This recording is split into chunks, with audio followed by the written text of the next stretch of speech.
Yesterday, not so much, but today a little bit better. And it's just a pleasure to be here with all of you. And thank you, Raj, for that very kind introduction.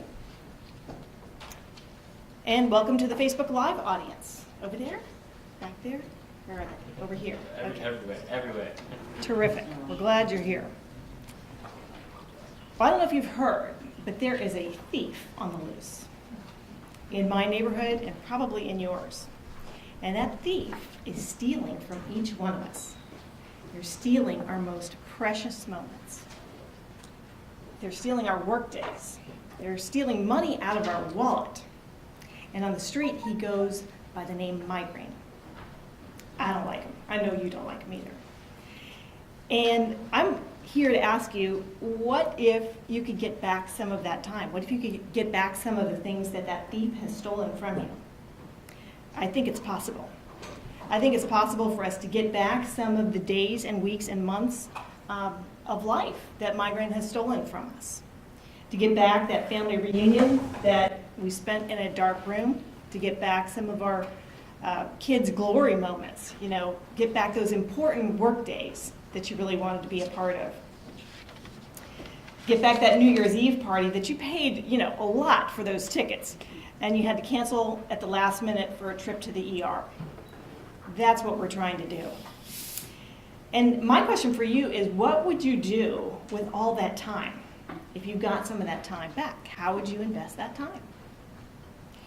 How would life be different? And I kind of asked myself this question a few years ago when I sat down and I added up all the days. Has anybody done this? Have you added up the number of days that Migraine cost you in the last year? You have. How much? A lot. A lot. A whole lot. Too many we don't want to admit.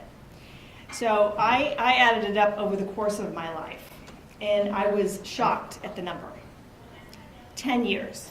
10 years worth of my life. That's a decade worth of my life. I could have done a lot of stuff in those 10 years. And I bet 28 days a month. Yeah. And when you're that frequent, it adds up really fast, doesn't it? And you might think, I can't get this time back. There's no way. It's gone, right? But you can, I think, reverse that trend. And I only say that because I am blessed to have been able to reverse that trend, and I know many other people who are. And sometimes you can do everything right and still not make progress, but I count progress one day at a time, 1 hour at a time. And I think that's possible for all of you. So while I can't get those days back for myself, I might be able to spare some of you the same pain and hopefully get more of your life back. So as I said, I'm Paula Dumas. I'm a lifelong migraine warrior. I've been suffering longer than I have, than I had imagined. But at this point in my life, my pain has really given me a purpose that I would not have had if I had had a truly healthy life. And like many of us, we look kind of healthy on the outside, but on the inside, we know we're a mess. And our families and the people who live with us and our very close friends know that, we're kind of broken. And we're holding on sometimes just by, I was talking to Eileen this morning, she's just barely holding on. And I have been there, so I can relate to that. And I'd just like to compliment each of you for investing the time to be here this morning. How many people have migraine themselves? Raise your hand. And how many are caregivers? Okay, let's just give the caregivers a big hand right now. That's part of how we get to do this. So the best part of doing what I'm doing right now is that I get to work every day with my husband on something that matters to both of us. And our goal is simple. We want to make every day count. So there he is. We were in Washington, D.C. that last month? February? Yeah, for Headache on the Hill. And, for us, it's really a personal effort. As a caregiver, he has been my caregiver for over 30 years. His life has been marked by migraine as well. Although he's perfectly healthy, amazingly so. I'm envious. He's also missed work to care for our sons and for me. He's cleaned, cooked, and driven when I wasn't able. He's paid the hospital bills when I spent 8 days at an inpatient clinic. He grieved with me each of the 4 times that we had a miscarriage due to migraine-related interactions. And he cried with me on the first day after surgical menopause when I had a migraine attack. And I thought, oh, this is going to be over. It wasn't over. And he prayed with me the day that I nearly died on a hospital gurney in the ER. So we know what this pain is ourselves, and we're trying to make a difference. It's our battle collectively. So together we founded Migraine Again 4 years ago, and 2 years ago we began producing the Migraine World Summit. And together we've had the opportunity to travel the United States and Canada and Europe to meet doctors, advocates, legislators, scientists, industry leaders, and regulators and researchers. And most importantly, we get to meet people like you, which is really a treat. Because for us, it's kind of like connecting with our global family. We're all connected. And so I can't wait to hear each of your stories. If we have time at the break, I would love to hear them. And that kind of brings us to today's topic. That is not today's topic. Retro. Insights. That's right. Insights from world-leading experts that you won't hear from your local doctor. Unless you are blessed to have a world-leading headache specialist as your local doctor, which many of us don't. But you might be here in Philadelphia because they do have some. But we'd like to share some of the incredibly useful concepts that we are learning. And I say learning, it's a constant process. I'm learning more every single day about our healthcare system that can help to make your life better this year. And we want to share some valuable insights specifically about migraine and headache disorders from the experts who I've had the opportunity to interview. And these are the insights that I don't think you're going to hear from your local doctor, and I'm going to explain some of the reasons why that is the case. Am I going the right way? Okay. So the why is the really interesting part. But in order to tell you the why, I've got to start with my story. If you want to hear the whole story, you can watch the 2016 Migraine World Summit, and you'll get the whole thing. But in brief, my first migraine attack that I recognized as something out of the ordinary was when I was 23. And it was after my second major concussion that I began having a series of head pain, which was, within about a year and a half, identified as migraine. I now believe that I actually began my migraine journey when I was 12 with abdominal migraines. No head pain, just vomiting and lots of vomiting. It was not pretty, not as a teenager. So in this time, I have had the opportunity to see lots of different specialists, different types of doctors. And right now, I am seeing a neurologist who I have seen for the past 20 years in Atlanta. I have gone to an inpatient headache clinic. Heck, I went to the Institute of Herbal Medicine in Beijing looking for answers. Anywhere I could find answers, right? I counted up one day 36 experts that I had consulted to try to address migraine. And I really felt like I knew everything. My doctor said, "Boy, Paula, you know so much about migraine. You're one of my savviest patients." This was before we began Migraine Again. And I realized how little I actually knew.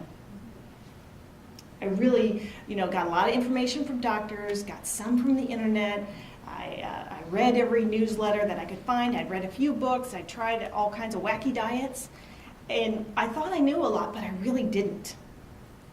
And I think that once we open up our eyes to the notion that there is a lot more knowledge out there that can really be life-changing, if you begin to apply it, that's when you can make progress. So that's what I'm excited to share with you today.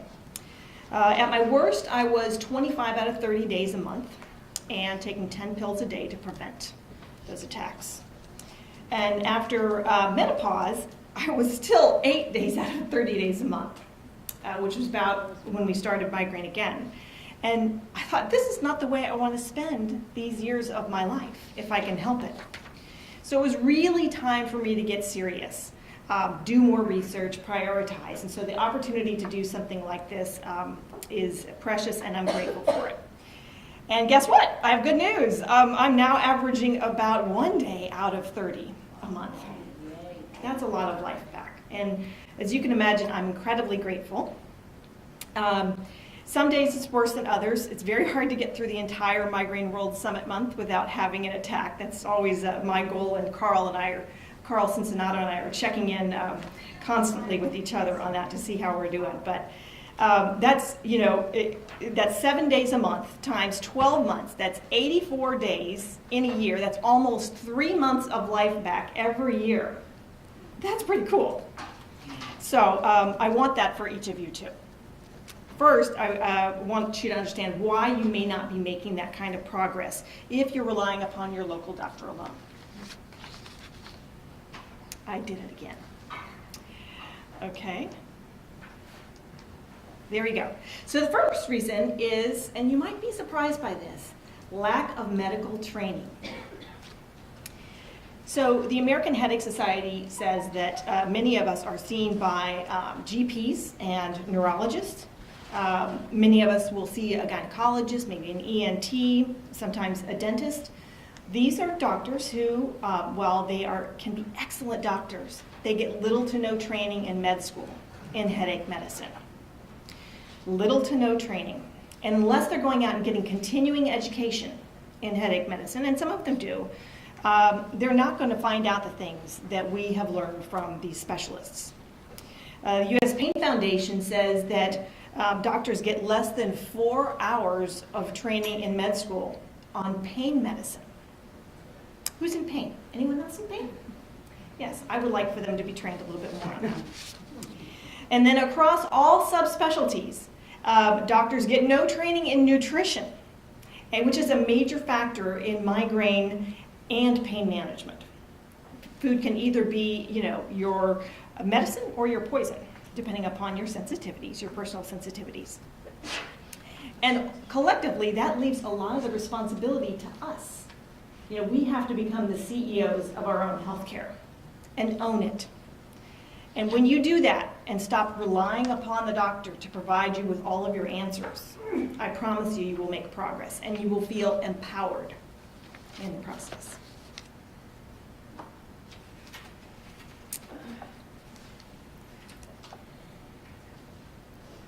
Pardon my lack of clicker savvy. Second reason is what I would call a diverse disease focus. So just shout out, if you will, what kind of doctor do you see? Wow, lots of neurologists. Okay, if there's anyone here who happens to see a GP. GPs see everything from yeast infections to UTIs to bronchitis to the flu to migraine. And you might be surprised at how many people with migraine, maybe some of the people who are on the Facebook Live talk, are seeing GPs. And they can be excellent GPs, but unless they're passionate about migraine, personally affected by migraine, or spend a lot of time researching it, they're not going to know what the world-leading experts know about this. It's a really complex, hairy disease, as I think we all know. Your neurologist can also be excellent, but these neurologists also see a lot of Alzheimer's patients, MS, Parkinson's, many other brain-related disorders. You'll see them in the waiting room. Headache is, as I've learned, the least respected and desirable disease for many of these neurologists to treat. So they do it because they're passionate about it and they care for you, not because they're getting a lot of respect from their peers for being in headache medicine. Only board-certified headache specialists who attend annual conferences like the American Headache Society or the International Headache Society have a good understanding, really, of migraine, cluster, new daily persistent headache, and all of the hundreds, and I said hundreds of headache types that people are dealing with.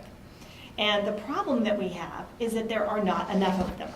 So that is really issue number 3. Any Eagles fans out there? I mean, we are in Philadelphia. Anyone? Yes. Okay, so picture the Super Bowl. 85,000 screaming fans and one Justin Timberlake on the stage, right? That gives you an idea of the ratio of the number of headache specialists to us, to people with migraine. To us, headache specialists, like Dr. Bill Young, are the rock stars of our world, right? They are talented, elusive, and not as accessible as we would like. right? Are you starting your own fan page yet, Phil? Okay. So these specialists are really, really busy, serving 1 billion people worldwide. That's not a McDonald's statistics, that's a real statistic. Complaining of the number 2 most disabling disorder on the planet, according to the World Health Organization. And in many cities, there are none.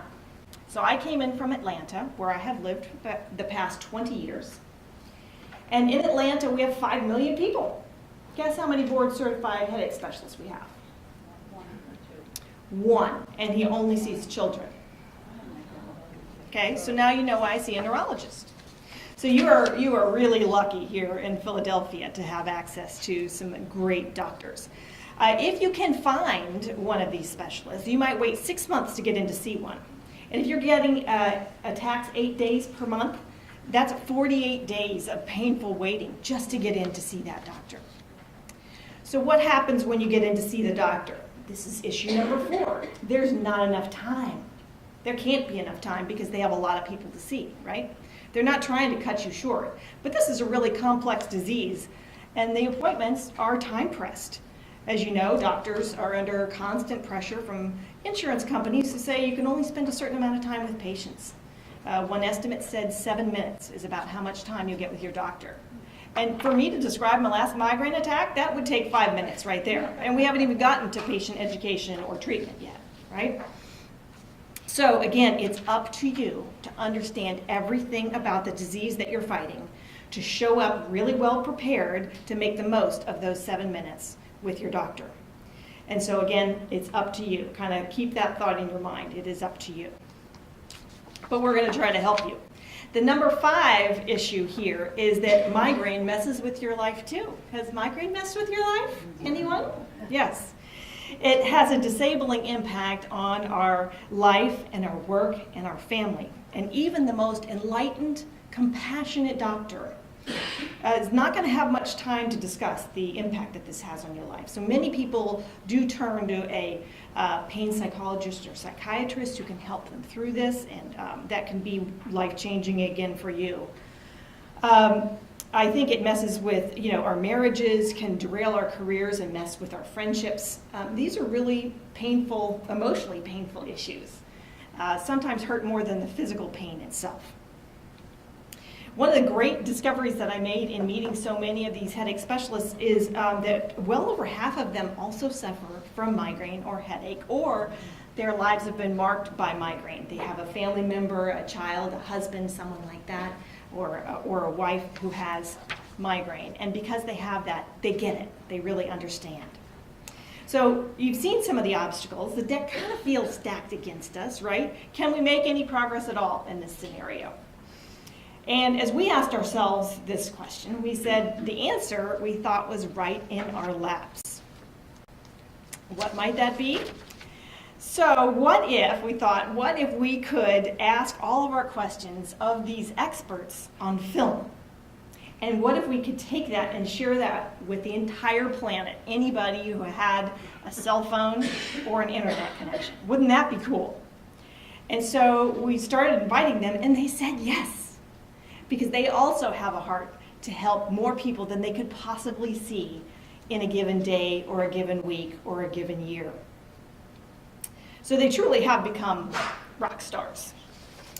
A young man in Australia, some of you have seen and heard of Carl Cincinnato, rang me up one day and invited me to appear on the first ever Migraine World Summit, along with Steven Silverstein, Richard Lipton, Robert Cowan, and several other legendary headache specialists who I held in very high regard. And I thought, why me? But I came to understand the importance of the voice of the patient in this conversation. Because while we're getting incredible medical advice from these specialists, much of the advice and insight that we need comes from other people like us, patient advocates, who are trying to make a difference. People like you guys, which we appreciate. So together we connected the disconnected people with the very experts who had the potential and the power to change the trajectory of their lives, and maybe yours. So that's quite a buildup, right? That's why we created the Migraine World Summit. Our mission is to reduce the global burden of migraine and empower patients to live healthier, richer, fuller lives, really to thrive. Is that what you want? That's what I want. That's what I want for everybody. So Shirley asked you, about a third of you have seen it, something like that, right? We're going to show you a little glimpse of the video in just a minute. If you're on Facebook Live, if you want to answer that question and just type in yes if you've seen it, that would be great. And so we have a good sense of the difference in that audience. Seeing all of it or just a little bit? If you've seen any of it. Yes, the more the better, I'd like to say, but it's up to you. We all have a certain amount of time in the day, and we can allocate it as we see fit. So for those of you who haven't seen it, the Migraine World Summit brings together world-leading experts who are accessible anytime, anywhere, on demand with a click of a mouse. Each year, we now have 3 years. Each year you can watch over 30 in-depth talks. We're talking over 30 minutes each. Free every April. And then on demand 24/7, 365. And in 2017, over 60,000 people participated from 158 countries. And we're here in the United States as we're talking right now, but since we probably have a global audience, again, anybody on Facebook Live who wants to type in if you're from outside the US, please do that. Tell us where you're from. But many of these countries don't have the health care that we have. They don't have access. As I said, I live in Atlanta and we don't have it, but one specialist in our town. In other countries, they really don't have the kinds of specialists we have. So it was really important to us to try to make that accessible to people all over the world. The best part is we were able to raise money for 12 migraine and cluster nonprofits through the summit. And we'll explain a little bit more about that.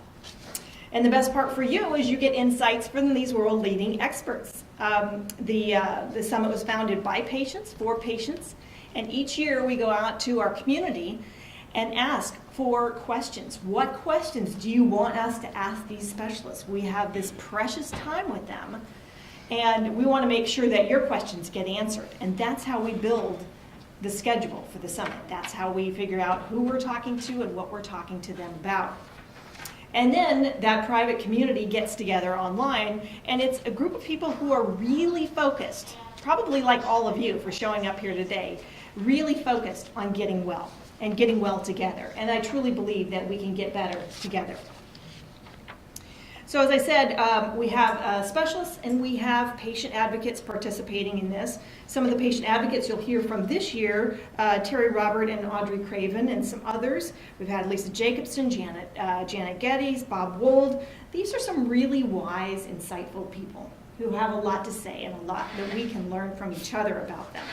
I'm going to share with you today just some of the comments from the doctors and then expand upon them a little bit before I show you a glimpse of the summit.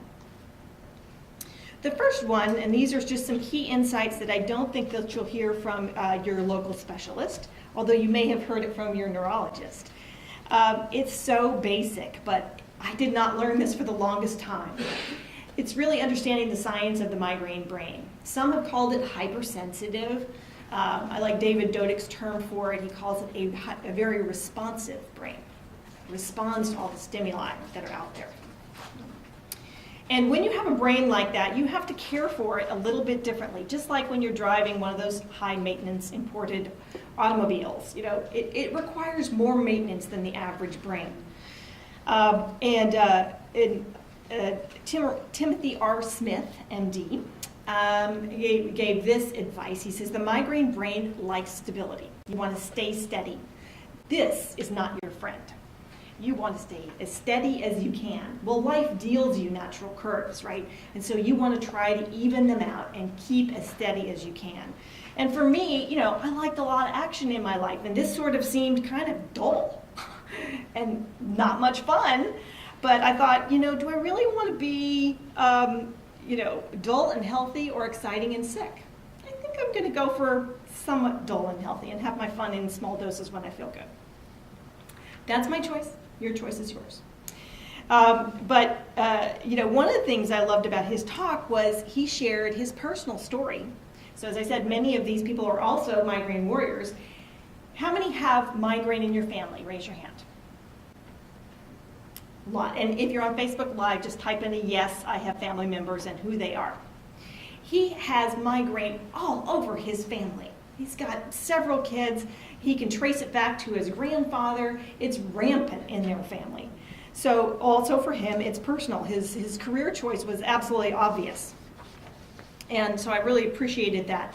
And if you begin to apply some of these principles and say, okay, this week I'm going to live a steadier life because I know my brain likes stability. I'm not going to push the limits.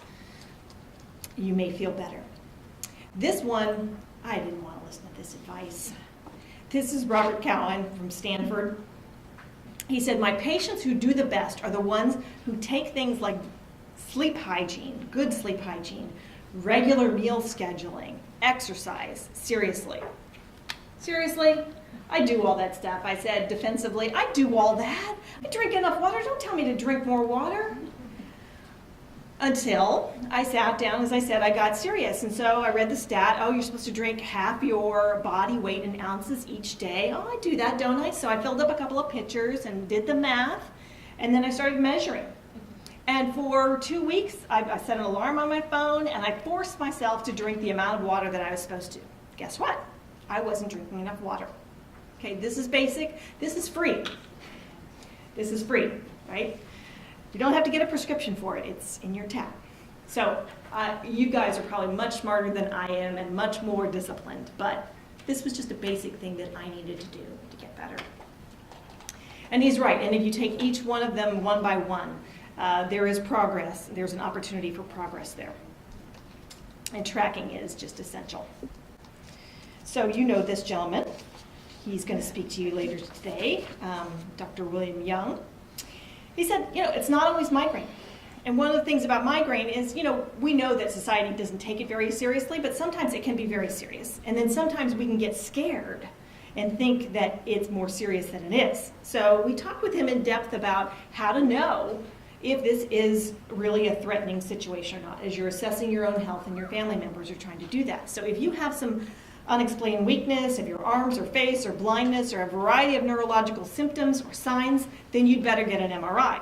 Because some people say, well, I want to see something on a diagnostic tool that's going to tell me what's going on in my brain. And sometimes an MRI is not necessary. So he helps sort out the difference between them. Dr. Don Buse is one of the leading behavioral therapists in this space who brings great insight to anxiety and depression and how they are just interwoven with migraine. I used to think I didn't have anxiety, and then I learned what anxiety was, and then I said, I think I've had some of that. So she said, in between what happens and how we react, that's where we work on changing how these thoughts affect our body. So you are more empowered than you think. Dr. Paul Matthew from Harvard talks about how pain travels. Anybody have pain in their neck? Yeah, pain in other parts of your body. And he talks about how adjacent muscle groups can fire off different responses. Very, very valuable. And Dr. Gretchen Teachin talks about fibromyalgia and migraine. Fibromyalgia is often undiagnosed, but we know that we have pain in other parts of our bodies and other symptoms. I liked her fail first approach, which she said, everything you try is a valuable lesson because plan A, plan B, plan C, every failure is actually progress, right? So fail first, move on, keep track of it, and you'll know. Our friend Dr. Robert Shapiro talks about the stigma that we face, which can be equally painful. And has anybody had to call in sick, right, to work? That's really tough to do, especially tough because most employers don't get it. He said only 22% of employers thought that migraine was even a valid reason to call in sick. Ouch. So we need to do some work there. And Dr. Peter Goadsby said every day back is progress. He said any day I can get back, any hour I can claw back for a person in their life seems like progress to me.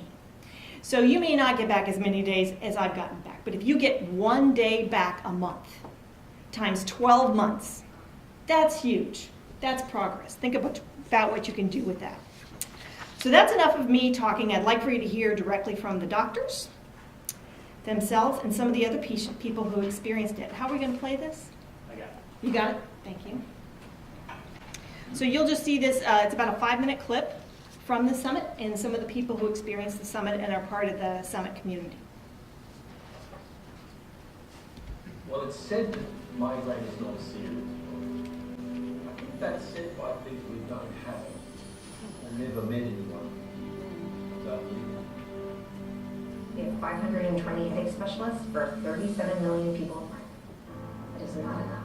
The more you can learn about it, the more you can study it, the more you understand your particular migraine types and attacks over your life, the better you will do. We recognize that disability for a while is relevant and that we need to help people come out of that to become more self-dependent and functional. They're happier. We're not going to give up. There's plenty of options that we're going to try. So we won't give up. You shouldn't give up. I had considered myself to be rather well informed in the area of migraines, but after watching the World Summit, I've learned so much. Several months ago, solving my migraine puzzle became my #1 priority. Then I started receiving emails about the upcoming Migraine World Summit, which I could attend because I didn't have to make a commitment to be in a certain place at a certain time and then get a migraine from being out and about. I feel incredibly lucky to have discovered the World Migraine Summit. I really had never imagined that I would be glued to my computer for an entire week. The main reason I attended the summit and was heavily involved with it was because it was a perfect opportunity to see what the experts had to say about migraines, and also to see experts from all over the world give their opinions, their ideas, their perspectives. It truly was a wonderful experience. I attended last year's World Migraine Summit, or Migraine World Summit, and really enjoyed that, so I knew I was going to attend this year's, and found this year's to be even more informative. For me, this has been a huge problem. After this lecture, actually, I continued to go back to my doctor. I got referred to a specialist, and actually I've had incredible results. The Migraine World Summit hugely helped me. The questions were so pertinent, and I could identify with them so well. You know, they're looking at the whole picture and preventatives and how important that is. My husband and I have already watched some of the videos from last year and this year several times. It gave me so much hope and so much information about what's in the pipeline. I love that they thought of everyone and they covered every box. This was priceless. The best thing about the Migraine World Summit was that it expanded my horizon of hope. The idea of getting another severe and prolonged migraine attack isn't so frightening. I really like having the experts there. You get a lot of suggestions and thoughts about how to treat your migraine out in the world. I just thank you guys so much for putting it on for us, and I can't wait to see what's in store for next year. Thank you to everyone who supported Carl and Paula as they put together the World Migraine Summits. I am looking forward to next year. I have joined a couple of groups. I've got some new therapy ideas I'd like to try, and I have a lot of ideas I'd like to bring to my doctor, my neurologist, to help me in my fight against migraines and to share with other people who may not know about some of these therapies. And I just felt totally indulged and listened to. So 1,000 thank yous. Carl and Paula, I want to thank you both so much for all the work you have put into creating the Migraine World Summit. I should say before we close, thank you. And thank you for all you're doing. You're an incredible patient advocate. And you're doing exactly what I said. You're trying to make a difference for patients all over the world. And you're working very hard at it. And so to have people like you committed to this and as passionate as you are is just incredibly inspiring for me and for all of the physicians who care for these patients. So we need more Paulas to rise up and to mobilize and become part of this movement.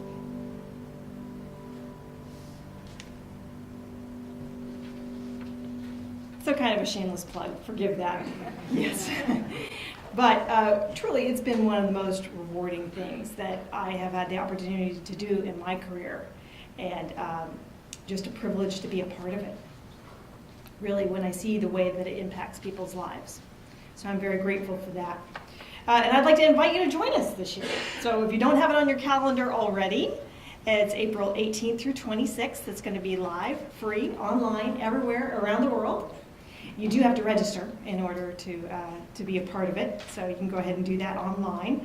And some of you may be interested in being an ambassador for the Migraine World Summit, and that's an opportunity to share it with other people in your community who you know. And some of you may decide, hey, I want to own it, I want an all-access pass, and 3 of you will win that today. So, yeah. So, even before you have better control, you can serve others in the community. And I found when I was at 8 days a month, and I was dragging myself out of bed trying to research and write articles and do interviews, I started to feel better because I was serving others. And as our maybe next great president, Oprah Winfrey, said, she said, helping others is the way that we help ourselves. So I just ask you to help us, help you, help us, help you, help others, and collectively we will all get better together. And I think we'll be glad that we did. So thank you.